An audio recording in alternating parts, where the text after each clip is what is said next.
Welcome to our kickoff midweek of Digital Citizenship Week. My name is Jason Morgan. I'm the Chief Technology Innovations Officer for the Santa Cruz County Office of Education, and also celebrating Digital Citizenship Week around media literacy specifically. Welcome to our live stream event, Teaching the Midterm Elections, News and Media Literacy for Secondary Students. It's important to understand, be informed, and also get your vote, make sure your vote counts this November. For all of our folks 18 and over, as well as to inform our students of how they can be ready to vote at the age of 18. We have a great presentation today, but first I want to welcome you to the midweek of Digital Citizenship Week. This is actually the 10th year of National Digital Citizenship Week that started from Common Sense Media, a nonprofit based in San Francisco, supporting media literacy as well as digital literacy. I'm going to put a link in the we'll put a link in the chat or on our YouTube stream to share all about Digital Citizenship Week.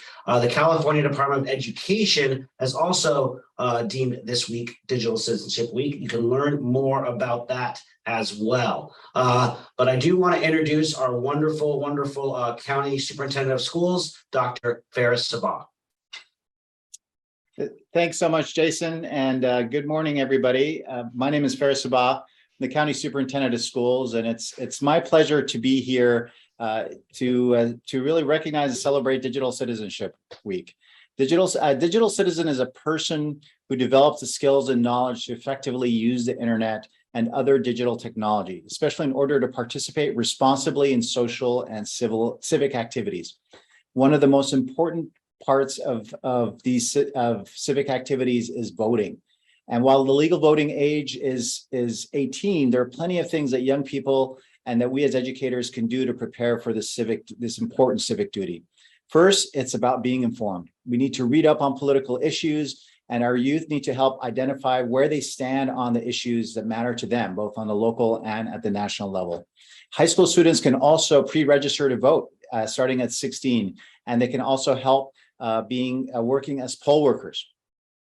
In order to support our students in their journey towards becoming informed citizens, we have to ensure that our students become both news and media literate, which includes becoming adept at identifying credible and trustworthy sources, especially online. That's why the Santa Cruz COE is joining forces today with Lookout Santa Cruz to share media resources and curriculum to use in the classroom to engage students in discussions around news and information, particularly as it applies to the upcoming midterm elections. And I'm going to pass it over to Stephanie. Thank you, Faris. Hi, everybody. My name's Stephanie, and I work at the Santa Cruz County Office of Education with both Faris and Jason as an EdTech and Innovation teacher on special assignment. And I'm going to share with you some of my favorite resources, both in terms of access to California information and the national stage when it comes to teaching about the elections. So as Faris mentioned, finding and using credible sources is a vital part of becoming a digital and actual citizen. So I'm going to share with you three of my favorite resources first for accessing accurate information for the upcoming elections. The first resource I want to share with you, you see on the left, is Voter's Edge. And Voter's Edge is a California-specific voter guide that provides in-depth information about what's on your ballot. You can access Voter's Edge at votersedge.org. All you have to do to get the information is enter your address, and you get a personalized list of candidates and ballot measures, including biographies, top priorities, all around specifically your address in your region. So the voter guide includes descriptions of each California ballot measure and who is spending money for and against each measure.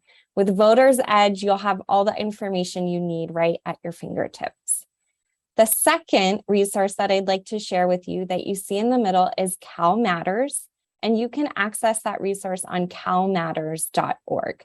It's a Sacramento-based nonpartisan nonprofit journalism venture that's committed to explaining how California state capitol works and why it matters. Last but not least, on the right-hand side, you'll see iCivics, accessible at iCivics.org.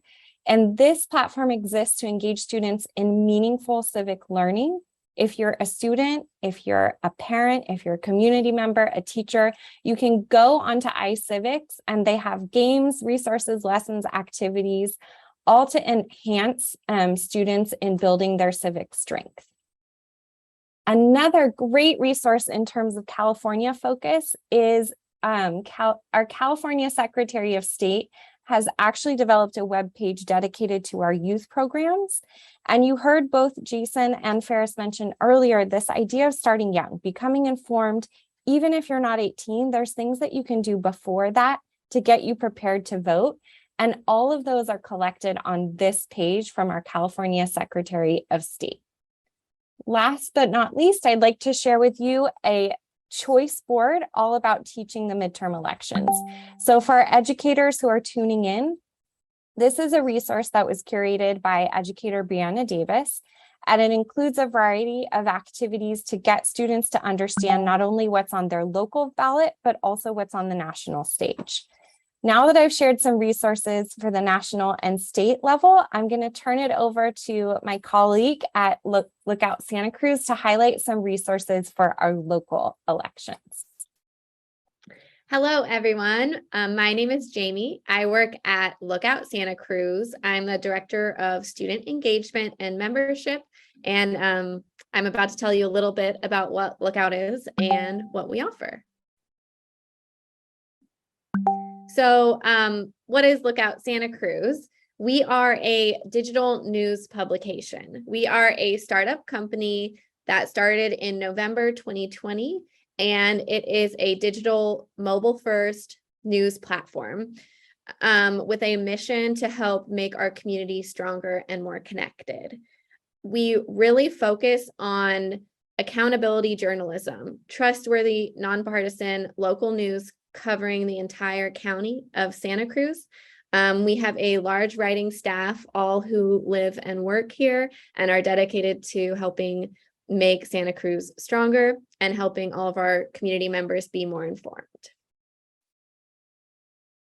This is what our page looks like, our homepage. If you go to lookoutsantacruz.com, this is what you will see. We have our top news stories on our main page, but we also offer different sections so you can browse through different sections.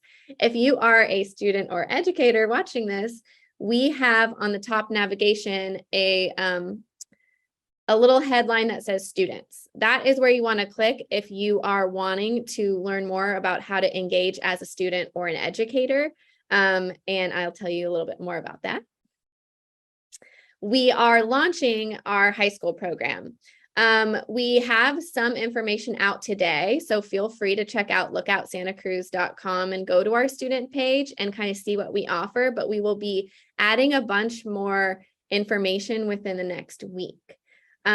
We've gotten funding to provide free memberships to all high school students in Santa Cruz County and access for any high school teachers that want to use Lookout in their classroom to enhance their curriculum.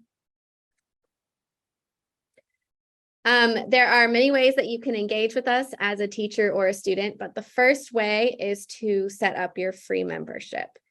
If you are part of Santa Cruz City Schools, you will be receiving an email invitation from Lookout that you can just click that direct link and automatically set up your account. If you are with a different school district, we have links on our website that says, are you an educator? Click here. Are you a high school student? Click here. And that's how you sign up for your free account.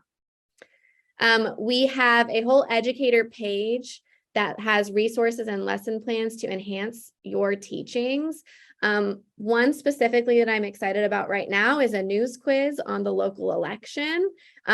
We have 10 questions that you can on a PDF, and then we have a resource library of different articles you can choose and answer those questions to learn about the different elections that are happening. It's reading comprehension and also election learning at the same time. And then also I am happy to provide any customized projects, challenges. If you have students that want to write and are interested in being published, I would love to work with you about incorporating student voices into our publication. Also, if you wanted a journalist to come visit your class, or if you're a student who wants to talk to a journalist to see what it's like to do that as a job, we would be happy to do any type of career presentations as well. But our main goal is to include students in local democracy and get them informed and more connected to where they're living. If that's something that's really interesting to you, please send me an email. I would love to work with you more. And I appreciate the County Office of Education working with us on this as well. It's a huge mission of ours, and we're excited to launch it during Digital Citizenship Week. So thanks for listening. Thank you so much, Jamie. Thanks for coming to talk with us. And thank you everyone for tuning in. As you know, the right to vote is a key principle in our democracy, and participating in elections is an essential civic duty. We hope that you access the resources that we shared with you today. The slides that link to all of the resources are available at this link that you see at the top left-hand corner. So if you wanted to go back and visit any of the resources that Jamie shared or that I shared, or you wanted to connect with Jamie to bring a journalist to your classroom, you can access all of that information at sccoe.link/media literacy. And we hope that you use these resources to exercise your right to ensure that both your vote and your voice is heard on the issues that matter to you. Thank you so much.